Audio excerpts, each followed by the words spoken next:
Plato's Theory of Ideas 1. The doctrine for which Plato is best known is his theory of forms or ideas, by which for these purposes he meant the same thing. In this context, the words form and idea are usually spelled with a capital letter to make it clear that they are being used in Plato's sense. Reference has been made to the fact that when Socrates asked, "What is beauty?" or "What is courage?" he regarded himself not as trying to pin down the definition of a word, but as trying to discover the nature of some abstract entity that actually existed. He regarded these entities not as being in some place or at any particular time, but as having some kind of universal existence that was independent of place and time.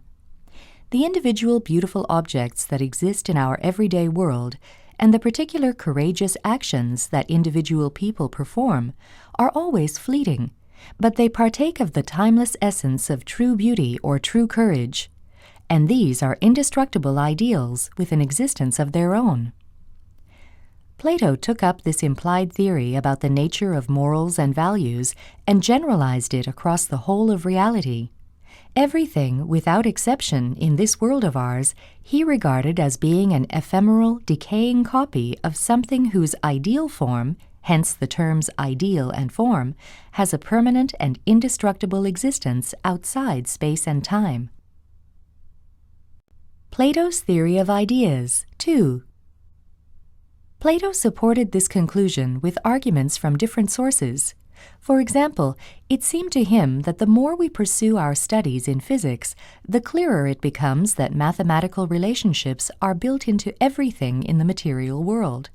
The whole cosmos seems to exemplify order, harmony, proportion, or, as we would now put it, the whole of physics can be expressed in terms of mathematical equations. Plato, following Pythagoras, took this as revealing that underlying the messy, not to say chaotic surface of our everyday world, there is an order that has all the ideality and perfection of mathematics. This order is not perceptible to the eye, but it is accessible to the mind and intelligible to the intellect. Most important of all, it is there, it exists, it is what constitutes underlying reality. In pursuit of this particular research program, he drew into the academy some of the leading mathematicians of his day, and under his patronage great strides were made in the development of various aspects of mathematics and what we now think of as the sciences. All were then part of philosophy. Plato's Theory of Ideas 3. This approach, developed by Plato with great richness across a wide area of subject matter, resulted in a view of total reality as being divided into two realms. There is the visible world, the world as it is presented to our senses, our ordinary everyday world, in which nothing lasts and nothing stays the same.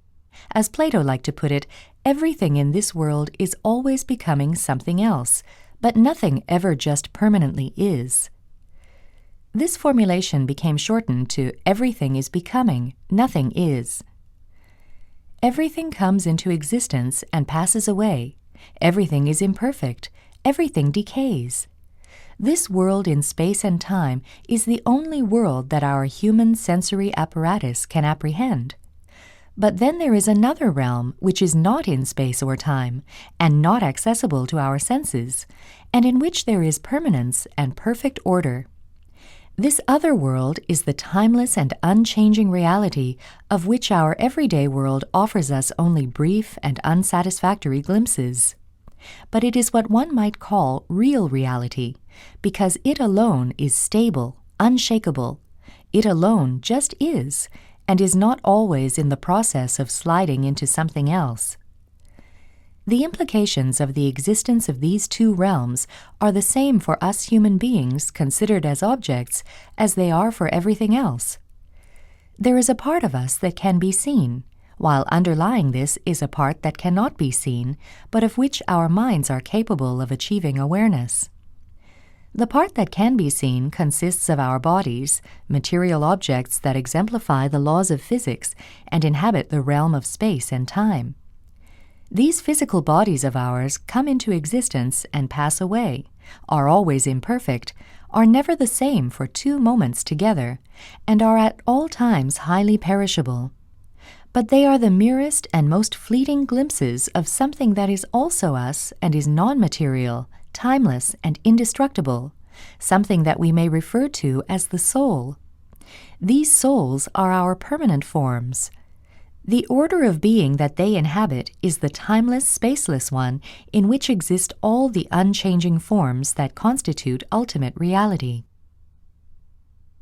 Plato's Theory of Ideas. 4. Readers who have been brought up in a Christian tradition will at once recognize this view as familiar. That is because the school of philosophy that was dominant in the Hellenistic world in which Christianity came onto the scene and proceeded to develop was the tradition of Platonism. The New Testament was, of course, written in Greek, and many of the deeper thinkers among the early Christians were profoundly concerned to reconcile the revelations of their religion with Plato's main doctrines. What happened was that the most important of these doctrines became absorbed into orthodox Christian thinking. There was a time when it was quite common for people to refer to Socrates and Plato as Christians before Christ.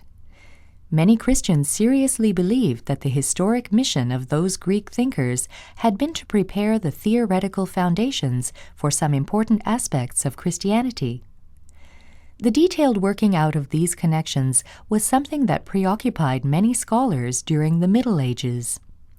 Plato, to state the obvious, was neither Christian nor Jew, and arrived at his conclusions in complete independence of the Judeo-Christian tradition. In fact, he arrived at them by philosophical argument. They do not call for any belief in a God or in religious revelation, and during the period since him, they have been accepted in whole or in part by many who were not religious. Plato himself did in fact come to regard the ideal forms as divine because perfect, and he also came to believe, as Pythagoras had done, in reincarnation. But the bulk of his philosophical influence has been on thinkers who declined to go along with him in either of those respects, some completely irreligious.